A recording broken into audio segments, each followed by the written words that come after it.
Bismillahirrahmanirrahim. Assalamu alaikum students. How are you all? I hope you all are fine. And thank you very much for sharing such good comments. Today I'm going to start third chapter, which is biodiversity. तो biodiversity को हम थोड़ा सा देखेंगे कि ये है क्या चीज़। बहुत सारी चीज़ें हमें समझ में आ जाती हैं जब हम उनके वर्ड्स को एनालाइज करते हैं। हम उनके वर्ड्स के जो रूट्स हैं उनको समझ लेते हैं तो हमें बहुत सारी चीज़ें समझ में आ जाती हैं।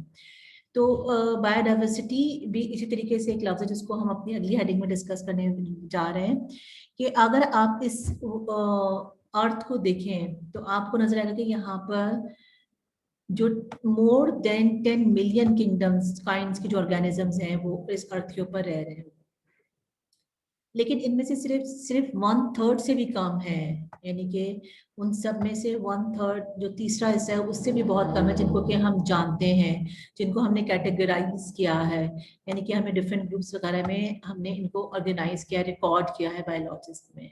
तो डाइवर्सिटी जो है अर्थ के ऑर्गेनिज्म के अंदर वो बहुत ज्यादा ओबियस है, बहुत ज्यादा विजिबल है then the fundamental unity of life. यानी कि ठीक है वो सब के सब लिविंग हैं, लेकिन उनके अंदर इतनी ज़्यादा वैरायटी है ऑर्गेनिजम्स के अंदर कि हमें बहुत डिफरेंट काइंड्स के ऑर्गेनिजम्स देखने को मिलते हैं। अगर हम लैंड एनिमल्स को ही देख लें तो उसमें भी इस कदर वैरायटी है, कोई इंसेक्ट्स हैं, कोई बर्ड्स हैं।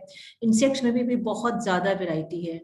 तो ये जो सारे जो हैं सारे ऑर्गेनिजम्स हैं उनके अंदर बहुत सारी जो बायोलॉजिकल कैरेक्टरिस्टिक्स हैं वो सेम है। तो 5 प्रिंसिपल ग्रुप्स जो ऑर्गेनिजम्स के हैं वो प्रोकैरियोट्स हैं, प्रोटिस्ट हैं, फंजाई हैं, प्लांट्स हैं एंड एनिमल्स हैं।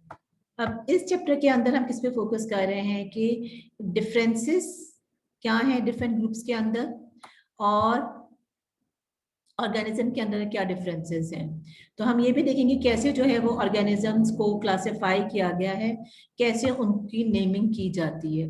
तो एक यहाँ पर जो बेसिक प्रिंसिपल है वो समझ लें कि ऑर्गेनिजम्स की कैरेक्टरिस्टिक्स की बेस पर इनको डिफरेंट ग्रुप्स में ऑर्गेनाइज किया जाता है। तो सबसे पहले जो बेसिक टर्म है इसकी उसको हम डिस्कस करेंगे बायोडाइवर्सिटी, और ये आपसे एग्जाम में एज अ क्वेश्चन भी आता है कि डिफाइन बायोडाइवर्सिटी। ठीक है, तो डिफाइन भी आ सकता है आपके पास, इसको चलिए हम डिस्कस कर सकते हैं कि बायोडाइवर्सिटी क्या है। अभी मैंने आपसे कहा था कि अगर हम टर्म्स को ब्रेक करें और बेसिक वर्ड्स को समझें तो वी कैन इजीली अंडरस्टैंड। अब बायो एंड डाइवर्सिटी, डाइवर्सिटी का तो मतलब होता है variety, variety in a species and among the species. अगर आप किसी एक फिश स्पीशी को देखें तो आपको नजर आएगा कि उसमें भी इस कदर वैरायटी है, different type, size, colours, formation की फिश आपको नजर आती हैं। तो स्पीशीज में भी वैरायटीज है। तो बायोडाइवर्सिटी क्या चीज है, ये मेजर करती है वैरायटी ऑफ ऑर्गेनिजम्स को, क्या डिफरेंट टाइप्स के ऑर्गेनिज्म डिफरेंट इकोसिस्टम में मौजूद है। तो biodiversity is a measure of variety. हम इसमें ये समझ रहे हैं कि क्या वैरायटी है ऑर्गेनिजम्स की जो कि इस अर्थ पे मौजूद है। अब डाइवर्सिटी जो है प्लांट्स की, प्लांट्स को आपको पता है कि हम कहते हैं फ्लोरा और एनिमल्स को हम कहते हैं फोना। किसी भी रीजन के अंदर वो डिपेंड करती है वहाँ के क्लाइमेट पे, वहाँ पे एल्टीट्यूड पे, उधर की सॉइल पर, और जो है वो दूसरी स्पीशी की प्रेजेंस पर डिपेंड करती है। फॉर एग्जांपल एक छोटी सी मैं आपको एग्जांपल यहाँ पर दे दूँ ताकि आपको सही से समझ में आ जाए। अगर हम डेजर्ट को देखें जो कि एक डिफरेंट हैबिटेट है, वहाँ का क्लाइमेट भी डिफरेंट है, सॉइल एल्टीट्यूड भी डिफरेंट है, तो वहाँ पे जो पाए जाने वाले प्लांट्स हैं यानी कि फ्लोरा है वो भी बिल्कुल डिफरेंट है, और जो फौना है यानी कि जो एनिमल्स हैं वो भी बिल्कुल डिफरेंट है। तो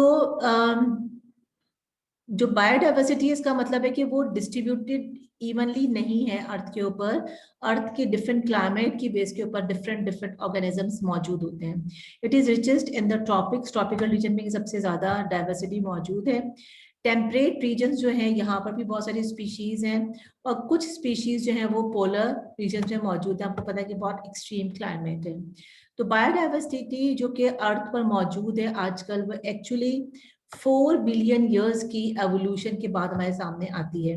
तो ओरिजिन ऑफ लाइफ के बारे में तो साइंटिस्ट को बहुत क्लियरली मालूम नहीं है, लेकिन जो भी लिमिटेड एविडेंसेस मौजूद हैं उनसे ये हमें पता चल रहा है कि तकरीबन 600 मिलियन ईयर्स अगो तक जो सारी लाइफ थी that was only जो in the form of bacteria and the similar unicellular organisms, और वहां से फिर ये इवॉल्व होकर जो है वो इतनी डाइवर्स फॉर्म में आई है हमारे सामने। तो आई एम श्योर कि डाइवर्सिटी का जो कॉन्सेप्ट है वो आपकी समझ में आ गया है, और ये भी पता चल गया है कि आप कि बायोडाइवर्सिटी की जो डेफिनेशन है वो एक इम्पॉर्टेंट टर्म है जो कि हमें समझनी चाहिए। अब हम देखेंगे कि इसकी इम्पोर्टेंस क्या है बायोडाइवर्सिटी की। अगर हम इसकी इम्पोर्टेंस को देखें तो बायोडाइवर्सिटी जो है एक्चुअली सबसे पहले तो ये है कि ये ह्यूमंस को फूड प्रोवाइड करती है। एक साइंटिफिक प्रोपोर्शन जो है ड्रग्स का वो भी हमें यहाँ से मिलता है। बहुत सारे प्लांट्स और एनिमल्स हैं जिनको हम एज अ फूड ले रहे हैं और हम उनसे ड्रग्स भी ड्राइव कर रहे हैं डायरेक्टली या इनडायरेक्टली बायोलॉजिकल सोर्सेज से। एक बहुत रेंज जो है इंडस्ट्रियल मटेरियल की, जैसे कि बिल्डिंग मटेरियल है, फाइबर है, डाइज है, रेजिन्स हैं, गम्स हैं या एडेसिव्स वगैरह हैं, रबर हैं, ऑयल्स वगैरह हैं, ये भी हम प्लांट से ले रहे हैं। तो अगर हमारे पास वैरायटी ना मौजूद हो इन प्लांट्स की तो हम ये डिफरेंट चीजें कैसे जो है वो एक्सट्रैक्ट कर सकते हैं। तो ये अल्लाह ताला की कुदरत है, अल्लाह ताला की कि उसने इतनी ज़्यादा वैरायटी हमारे लिए रखी है कि हम हर चीज़ को एक्सप्लोर करके फाइंड कर सकते हैं, और अभी तक हम किसी भी चीज़ को मुकम्मल तौर पर एक्सप्लोर कर ही नहीं पाए हैं। तो बायोडाइवर्सिटी जो है ये बहुत इंपॉर्टेंट रोल प्ले करती है मेकिंग और मेंटेनिंग इकोसिस्टम के अंदर भी। ठीक है, आपको पता है कि डिफरेंट प्लांट्स, डिफरेंट एनिमल्स वो एक इकोसिस्टम के अंदर एक दूसरे के साथ रिलेट करते हैं, और ये एक इम्पॉर्टेंट रोल प्ले करती है उस इलाके के एटमॉस्फेयर की केमिस्ट्री को रेगुलेट करने में भी, वाटर सप्लाई को रेगुलेट करने में भी बहुत इंपॉर्टेंट रोल अदा करती है। यानी कि अगर हम देखें तो एक्चुअली ये बायोडाइवर्सिटी डायरेक्टली यानी इनडायरेक्टली हमारी लाइफ से लिंक्ड है। तो ये डायरेक्टली इन्वॉल्व होती है रीसाइक्लिंग न्यूट्रिएंट्स के अंदर और फर्टाइल सॉइल भी प्रोड्यूस करती है। तो अब अगर हम अपनी पूरी जो हमारी पीछे इकोसिस्टम की जितनी भी नॉलेज हमारे पास मौजूद है अगर हम उसको रिकॉल करें तो हम रियलाइज करेंगे कि जो भी इकोसिस्टम के अंदर वेरिएशंस हो रही हैं वो सब की सब एक्चुअली बायोडाइवर्सिटी की वजह से है। अगर हमारे पास डिफरेंट ऑर्गेनिजम्स मौजूद ना हो तो हम जो है वो हमारे लिए अपनी लाइफ सर्वाइवल जो है वो काफी मुश्किल हो जाएगी। तो आई एम श्योर कि आपको बायोडाइवर्सिटी समझ में आ गई है और आपको बायोडाइवर्सिटी की जो इम्पोर्टेंस है वो भी समझ में आ जाएगी। अब अगर आप यहाँ पर देखें तो यहाँ पर आपको नजर आ रहा है कि ट्रॉपिकल जो है और टेम्परेट रीजन्स आपको दिखाए गए हैं। कि टेम्परेट रीजन है, यहाँ पर आपको नजर आ रहा है कि बिल्कुल डिफरेंट जो है वो फ्लोरा मौजूद है, और अगर आप यहाँ पर देखें ट्रॉपिकल में तो आपको बिल्कुल डिफरेंट वेराइटी नजर आ रही है। और ये सब कुछ जो है इसीलिए कि हम इनको एक्सप्लोर करें। तो इसके साथ ही मैं आज की अपनी वीडियो को खत्म करती हूँ। आई होप कि आपको बायोडाइवर्सिटी का कॉन्सेप्ट अच्छे से समझ में आ गया है और आपको ये भी समझ में आ गया है कि बायोडाइवर्सिटी की क्या सिग्निफिकेंस है। तो इंशाल्लाह नेक्स्ट वीडियो में नेक्स्ट टॉपिक के साथ फिर आपकी खिदमत में हाजिर होंगी। Till then stay blessed and अल्लाह हाफिज।